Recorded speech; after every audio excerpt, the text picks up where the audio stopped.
네, 아는 기자, 아자 대통령실 출입하는 조아라 기자 나와 있습니다. 바이든 미 대통령은 이미 캠프 데이비드에 가 있다고 하고요. 윤석열 대통령은 곧 이 헬기를 타고 간다죠. 네, 그렇습니다. 이 역대 미국 대통령들이 별장인 캠프 데이비드에서 주말을 보내기 위해 이 헬기를 타는 모습은 뉴스의 단골 장면이죠. 이 캠프 데이비드는 미국 메릴랜드 주에 있습니다. 윤 대통령이 있는 워싱턴 DC에서 북서쪽으로 100km 조금 넘게 떨어져 있는데 헬기로는 30분 정도 걸린다고 합니다. 이 캠프 데이비드는 총 규모가 15만 평에 달하는데요. 12개의 손님용 숙소와 테니스 코트, 골프 연습장과 같은 편의시설이 갖춰져 있습니다. 이 한미일 3국 정상은 미 대통령이 가족들과 보내는 전용 숙소인 아스펜과 회의실 식당으로 쓰이는 로렐 로지에서 밀착 외교를 펼치게 됩니다. 지금 보시는 장면은 오바마 당시 대통령이 이 로렐 로지에서 G8 정상회의를 열었던 모습인데요. 이처럼 한미일 정상도 노타이 복장으로 허심탄회하게 대화를 나누지 않겠냐는 이야기가 흘러나옵니다. 자, 어쨌든 저기 들어가서 6시간 정도 함께 한다는데 뭘 하는 거예요?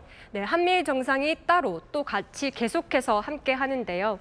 이 윤 대통령을 기준으로 보면 한미 약식 회담을 가장 먼저 하고 이어 한미일 회담과 오찬을 마친 뒤 한일 회담도 가집니다. 내일 새벽 4시쯤 한미일 공동 기자회견을 마지막으로 6시간 동안의 일정이 마무리되는데요. 이처럼 일정이 숨가쁘게 진행되다 보니 이번 순방에는 김건희 여사를 포함해 3국 정상의 배우자를 동행하지 않았습니다. 자, 격식 없는 만남이라지만 3국 정상 간의 합의의 무게는 상당히 무거울 것 같아요. 자, 이거 좀 한번 살펴보죠. 한미일 간에 준방위 조약을 체결할 것 같다. 이게 무슨 의미입니까? 네, 이 마지막 3번째 문건이 오늘 베일을 벗었습니다. 바로 이 3자 협의에 대한 공약이라는 문건인데요.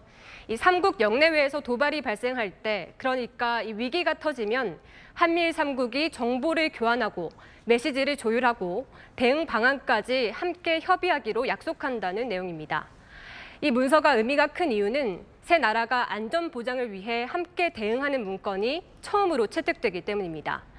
이른바 준방위 조약 아니냐는 말이 나오는 건데요.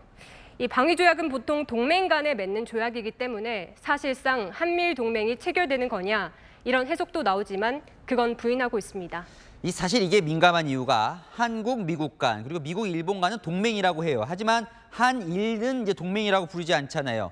이 한일 관계가 늘 민감하기 때문인데 어떻습니까? 네, 바로 그 점이 이 문건까지 만들어 3국이 협약을 체결한 이유입니다.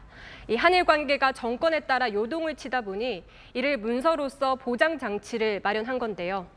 특히 중국에 맞서 한미일 협력이 필요한 미국이 강하게 추진했습니다. 다만 동맹이란 해석은 지나치다는 게 전문가들의 의견입니다.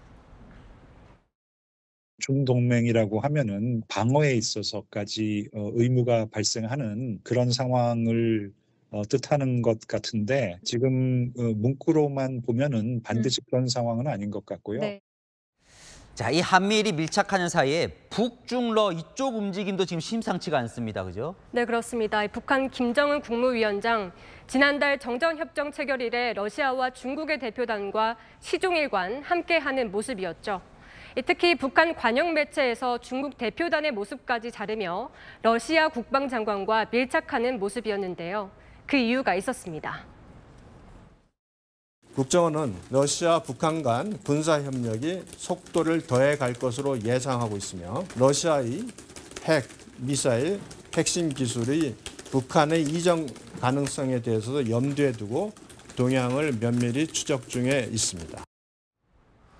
네, 국정원은 우크라이나전이 한창인 러시아는 북한에 포탄, 미사일 판매를 제한하고 북한은 러시아에 기술 지원을 요청했을 것으로 보고 있습니다. 코로나로 중단된 북중 간 인적 교류도 최근 시작됐죠. 북한이 이번 한미일 정상회담에 맞춰 대륙간 탄도미사일 ICBM 도발 움직임이 있어 대통령실도 예의주시하고 있습니다. 네, 잘 들었습니다. 아는 기자 조아라 기자였습니다.